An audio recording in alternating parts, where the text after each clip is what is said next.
आम्ही हे दावा नाही करत की प्रत्येक शेतकऱ्यांची नुकसान भरपाई करू शकतो, पण ज्या पद्धतीचा पॅकेज मुख्यमंत्री फडणवीस, एकनाथ शिंदेने आणि पवार साहेबांनी तयार केला तो आधार देणार आहे।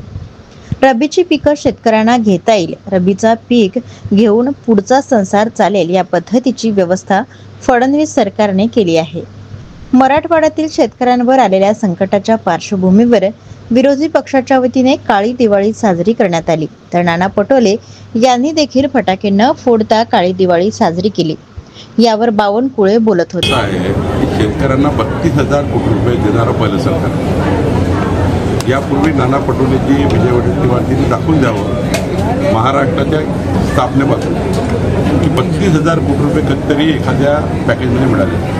फार मोठं नुकसान झालं। आम्ही हे नाही दावा करत की सर्व शेतकऱ्यांचं नुकसान भरपाई करू शकतो, पण ज्या पद्धतीचं पॅकेज माननीय मुख्यमंत्री देवेंद्र फडणवीस, एकनाथ शिंदे आणि पवारजींनी तयार केलं आहे, ते पॅकेज आधार देणार, किमान रब्बीची पिकं शेतकऱ्याला घेता येईल एवढी तरी शेतकऱ्यांची क्षमता तयार झाली पाहिजे, यावर पॅकेज तयार केला आहे। त्यामुळे मला विश्वास आहे की या पॅकेजने किमान रब्बीचं पीक घेऊन पुढचा संसार चालेल, पुढचं वर्ष चालेल, अशी व्यवस्था देवेंद्र फडणवीस सरकारने केली आहे।